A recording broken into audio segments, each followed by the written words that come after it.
तो नमस्कार। मैं हिम्मत सेठ एक बार फिर आपके सामने उपस्थित हूँ एक नए विषय को लेकर, नए वीडियो को लेकर। दोस्तों, हम महावीर समता संदेश यूट्यूब चैनल से बोल रहे हैं और आपका बहुत बहुत स्वागत है हमारे इस यूट्यूब चैनल पर। दोस्तों, वेनेजुएला में अमेरिका ने एक तरह से हमला कर दिया है और अमेरिका ईरान को भी पूरी धमकी दे रहा है कि युद्ध हो जाएगा। आखिर क्या कारण है कि जो डोनाल्ड ट्रंप अमेरिका के राष्ट्रपति हैं, वो अब तक अ, शांति का नोबेल पुरस्कार चाहते थे, वो अचानक युद्ध प्रेमी क्यों हो गए? वो अचानक हिंसक क्यों हो गए? वो अचानक उनको खून के प्यासे, विश्व के खून के प्यासे क्यों हो गए? बड़ा सवाल यही है दोस्तों। और आज हम अ, ऐसी दो घटनाओं का जिक्र करेंगे जो है तो क्षत्रिय अलग अलग, लेकिन उनको जोड़कर देखने से दुनिया को युद्ध की ओर ले जाने वाली श्रृंखला बन जाती है। एक तरफ वेनेजुएला पर अमेरिका हमला, राष्ट्रपति मादुरो और उनकी पत्नी की गिरफ्तारी का दावा, रक्षा मंत्री का आत्मसमर्पण से इनकार और काराकास में युद्ध जैसी स्थिति। और दूसरी तरफ ईरान को अमेरिका की खुली युद्ध की धमकी। ये दोनों जो धमकियां हैं, या दोनों जो एक्ट अमेरिका के हैं, ये पूरे विश्व को इस युद्ध की विभीषिका में फंसा सकते हैं और मध्य पूर्व को एक बार फिर बारूद के ढेर पर बिठा देना है। सवाल ये नहीं है कि ये घटनाएं क्या है, सवाल ये है कि क्यों हो रही है, किसके लिए हो रही है और दुनिया को किस ओर ले जा रही है। वेनेजुएला का हमला क्या हुआ? जनवरी 2026 के पहले सप्ताह में अमेरिका ने वेनेजुएला पर सैन्य हमला किया। अमेरिका ने दावा किया कि राष्ट्रपति निकोलस मादुरो और उनकी पत्नी को हिरासत में ले लिया गया है। वेनेजुएला सरकार ने इसे अपहरण बताया। रक्षा मंत्री ने सार्वजनिक रूप से कहा, हम आत्मसमर्पण नहीं करेंगे। ये केवल सत्ता परिवर्तन का प्रयास नहीं है दोस्तों, ये एक संप्रभु देश की सरकार को सैन्य बल से हटाने की कोशिश है। उनके तेल के भंडारों पर कब्जा करने की नीयत है। और याद रखिए, वेनेजुएला दुनिया का सबसे बड़ा तेल भंडार वाला देश है और यही इस पूरे संघर्ष की आर्थिक रीढ़ है। वेनेजुएला को क्यों निशाने पर बनाया गया है? वेनेजुएला ने 3 अपराध करता है। वह अपने तेल पर खुद का अधिकार चाहता है, वह डॉलर से बाहर व्यापार करना चाहता है और वह अमेरिका की अधीनता स्वीकार नहीं करता है। ये 3 कारण हैं जिसकी वजह से ट्रंप वेनेजुएला पर हमला कर रहा है और यही किसी देश का सबसे बड़ा अपराध बन जाता है। इसलिए वेनेजुएला को तानाशाही, ड्रग स्टेट, असफल राष्ट्र घोषित किया जाता है और फिर उस पर हमला कर दिया जाता है।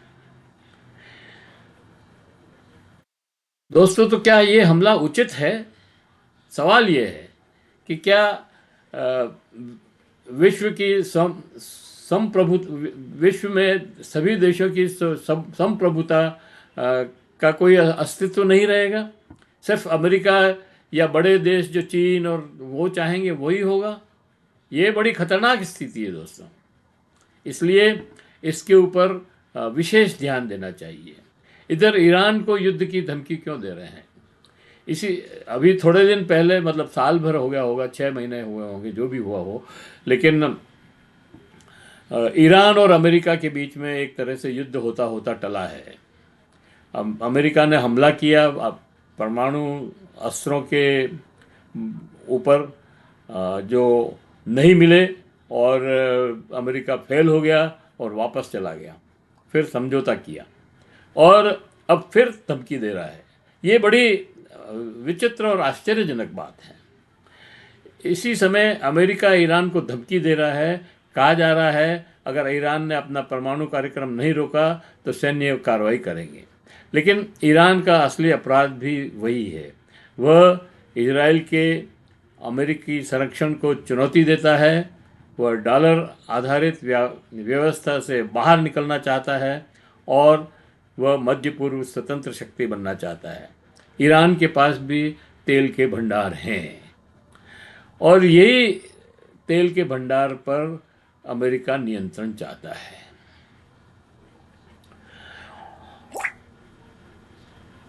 और ये मध्य पूर्व में स्वतंत्र शक्ति बनना चाहता है, इसलिए उस पर प्रतिबंध, धमकी, ड्रोन और मिसाइल राजनीति थोपी जाती है। ये केवल दो देश नहीं है, ये एक वैश्विक रणनीति है। वेनेजुएला और ईरान अलग मामले नहीं हैं, ये एक श्रृंखला के दो मोहरे हैं। जहाँ भी कोई देश कहता है हम खुद निर्णय लेंगे, वहाँ अमेरिका कहता है या तो हमारे साथ रहो या हमारे खिलाफ। ये शीत युद्ध नहीं है, ये नया साम्राज्यवादी युद्ध है। धीरे धीरे सारे देशों पर अपना नियंत्रण करने की जो नीति है वो इसमें प्रमुख है। दुनिया किस ओर जा रही है? अगर ये सत्ता नहीं रुका, ये रास्ता नहीं रुका तो तेल महंगा होगा, युद्ध सामान्य हो जाएगा, लोकतंत्र एक औपचारिकता बन जाएगा और अंतर्राष्ट्रीय कानून मजाक बन जाएंगे। तो सवाल यह नहीं है कि अमेरिका क्या कर रहा है, सवाल यह है कि दुनिया उसे करने क्यों दे रही है। आज वेनेजुएला है, कल ईरान है, परसों कोई और होगा। अफ़गानिस्तान का हाल आप देख ही चुके हैं, इराक में जिस तरह की भद पिटी है वो भी देख चुके हैं। इसलिए ये संघर्ष सिर्फ उनके लिए नहीं है, हम सब के लिए हैं। अगर दुनिया ने ये नहीं समझा तो आने वाली पीढ़ियां हमसे पूछेगी अब युद्ध रोका जा सकता था, जब युद्ध रोका जा सकता था तब हमने चुप रहना क्यों स्वीकारा।